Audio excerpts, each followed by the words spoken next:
I look really tired today. My 2-year-old was up just like all night. I don't even have a reason why.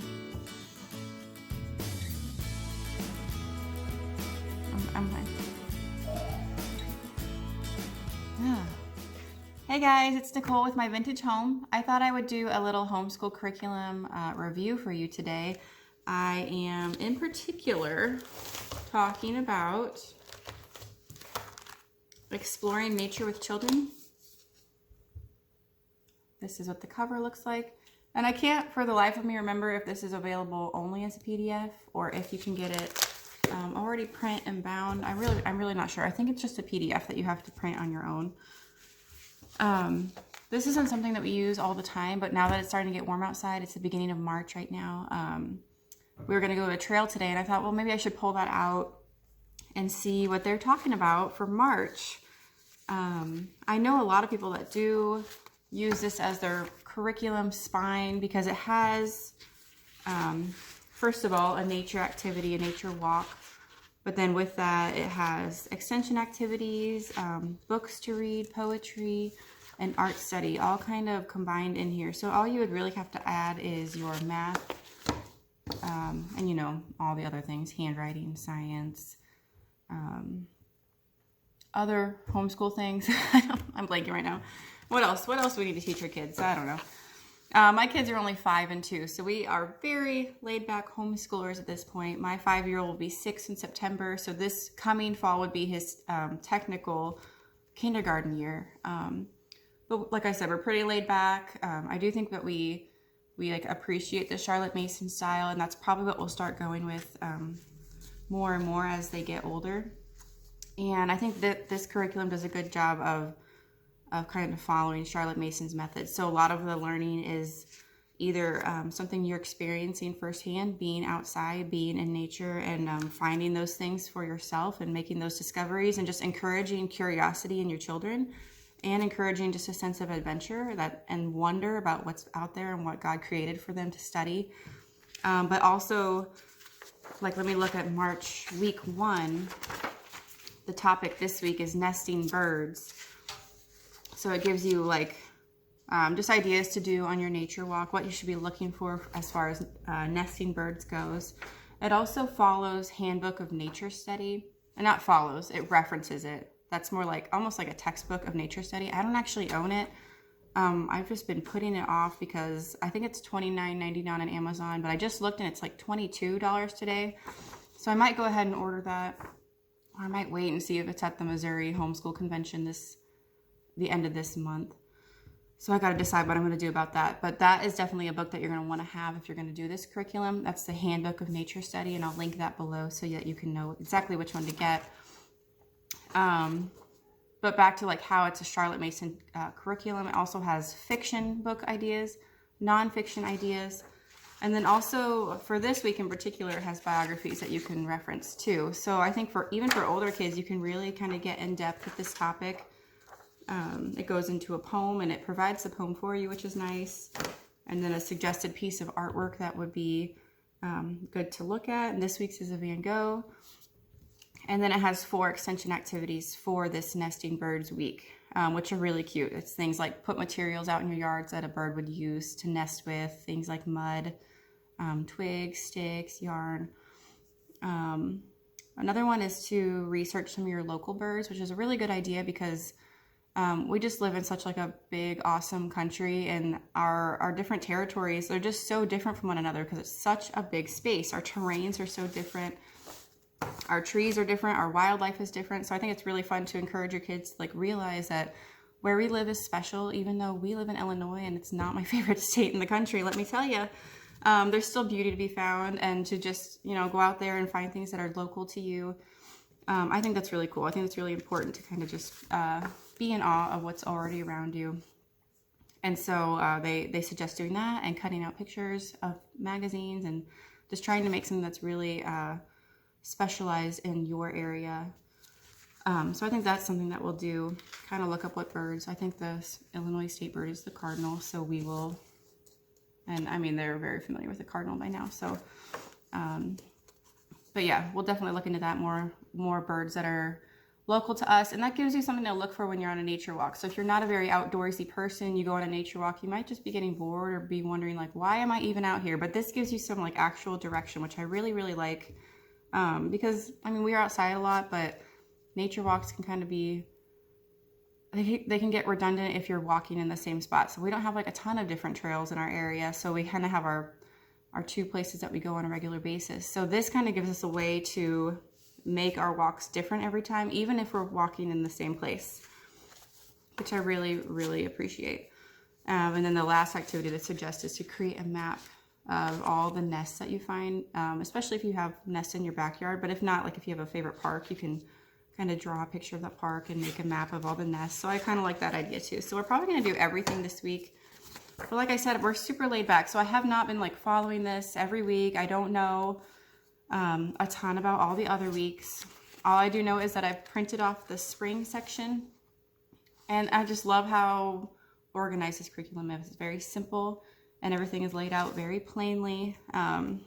So I don't know, that just makes a big difference to me because I also do a few other books too, and it's a lot to keep straight if you're trying to do a lot of different things. My kids are so little though. Like I said, we're not intensely homeschooling at this point. We're really believing in learning through play and learning through books. We do a lot of picture books. I don't know, we have like several from the library right now. I think we're up to 30 or something, which I don't think is our record, but is substantial, and I hope I don't lose any of them.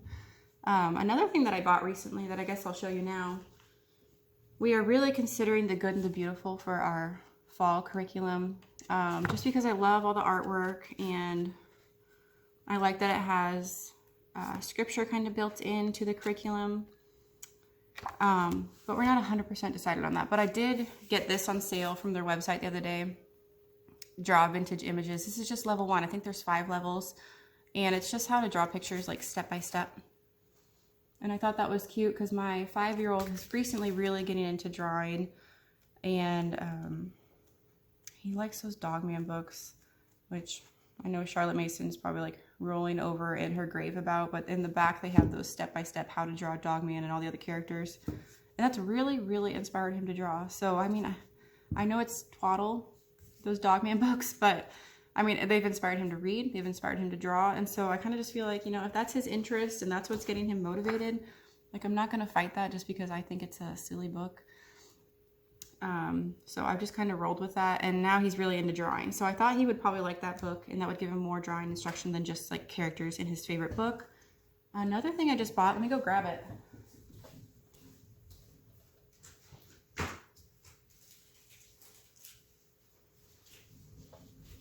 Okay. I also just bought the Good and the Beautiful's new Mammals science unit for K through 8. And I'm not going to be going through this quickly or intensely, but I do think it would be fun to start my kids with mammals. We've never done a unit study before. We haven't even really done science, but they really enjoy science, and anytime we do activities or experiments.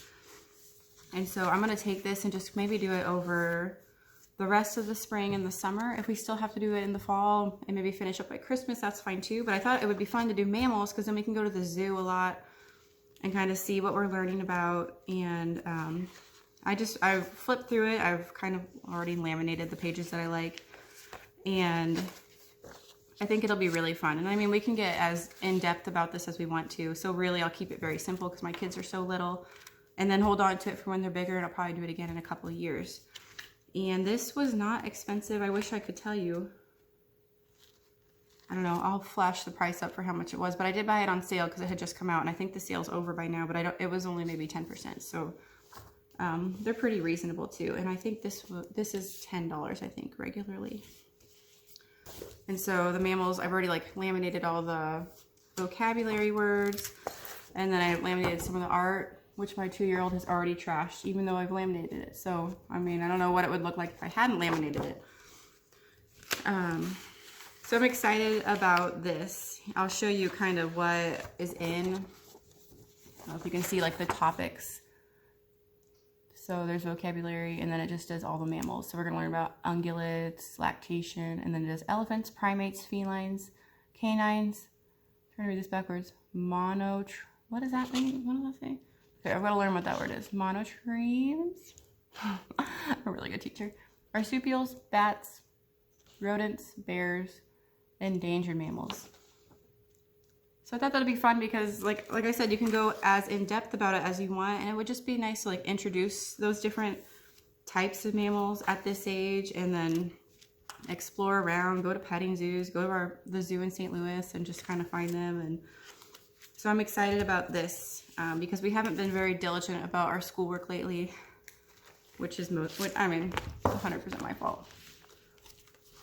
So I just needed something to kind of like get back into it. I'm really excited for the Missouri Homeschool Convention at the end of March.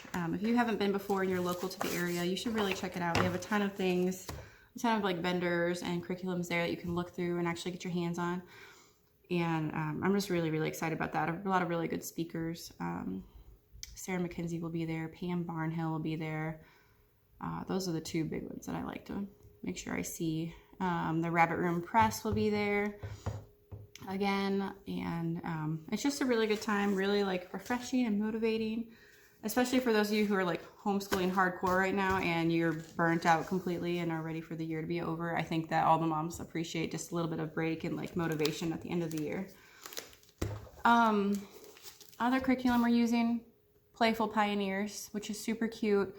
We haven't done a ton with this though because like a lot of the copywork and stuff was just older than what my kid could handle.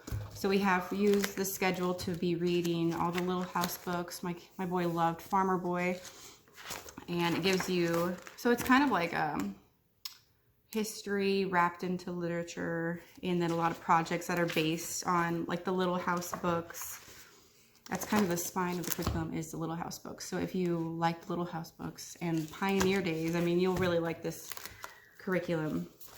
It's definitely not open and go. So for me, that's maybe been my struggle with it, is just my lack of preparation, which is one thing I like about Good and Beautiful. It seems to be pretty open and go. So that's why, I don't know, I'm still thinking about what I'm going to do, but I've really liked this as just like a very gentle curriculum to start with. You get Lincoln. Yeah. Okay, well, my kids just came in. We're going to get ready to go on our nature walk. I might film that a little bit and show you guys what we're doing for our nature study with the Exploring Nature with Children curriculum. We're going to be looking for our nesting birds today. Thank you so much for watching this video. Oh, there's my 5-year-old. I hope you enjoyed it. I'll be doing a lot more homeschool curriculum updates, hopefully, kind of sharing with you guys what we're doing as we try to teach our kids well in our home. So if you like this video, please like and subscribe to my channel. I'm brand new, so I really appreciate your support. Thank you so much for watching. Bye, guys.